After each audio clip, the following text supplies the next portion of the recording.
దేవుడా, అమ్మ దొంగ కృష్ణ నువ్వా? శ్రీరామచంద్ర, వాణ్ణి ఎలాగైనా నువ్వే మార్చాలయ్యా.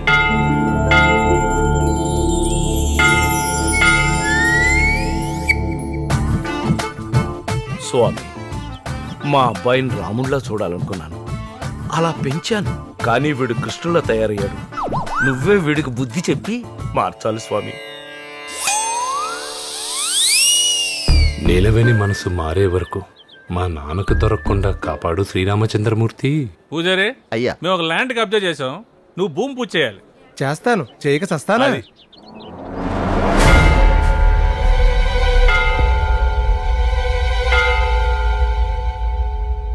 బావేంటి ఇక్కడ? బావగారు! బావా బావా బావా ఎవడా నీకు బావా? మీ బావ నేను కాదు, ఆ అశ్విన్ గాడు. అశ్వినా? ఆడేవాడు మా బావ వీరే కదా. వీడు నీకు బావ కాదు, నా కొడుకు. ఏంటి మీకు నాన్న ఉన్నాడా? తమ్ముడు వీడికి ఏమైనా మెంటలా? అన్న కూడా ఉన్నాడా? ఏంటి నీకు పిచ్చి కూడా ఉందా? మా బావ అన్నారు కదండి. చెప్పు కొడతా. కొత్త చెప్పైనా సరే తెగిపోవాల్సిందే. కన్న తండ్రి, వదిన, అన్నయ్య, భార్య ఇంతమంది ఉండగా వాడు అనాథ ఎలా అవుతాడురా? అజ్ఞాని. భార్య? నువ్వు దొత్తిగా చెల్లివు కదా? ఇల్లరా అమ్మా, మా అన్ననే వాడు వీడు అంటావురా? నన్ను కొడుతుంటే అలా చూస్తావండి బావ. మాట మాటకు బావంటావేంట్రా?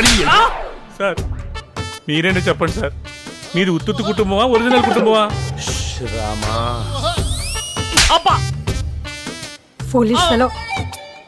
సార్ మీరు చూడ్డానికి మంచోళ్ళ ఉన్నారు, మీరేనే చెప్తారా? అంత ఉత్తమ కుటుంబాన్ని పట్టుకుని ఉత్తుత్త కుటుంబం అంటావురా నువ్వు? అబ్బా, మీరెంత కన్ఫ్యూజ్ చేసినా నేను కన్ఫ్యూజ్ అవను. మనిషిని పోలిన మనుషులు ఉంటారు, ఇలాంటి కటౌట్ పోలిన కటౌట్ ఇంకోటి ఉండదు. నిలువేణి, అన్నికి జ్వరంగా ఉందటగా? అవును, ఎలా ఉంది? జ్వరంగానే ఉందమ్మా, నోట్లో థర్మామీటర్ కూడా పెట్టుకున్నాడు. చెలే బావ సెకండ్ వైఫ్ ఇదే. ఏయ్ సీను, సెకండ్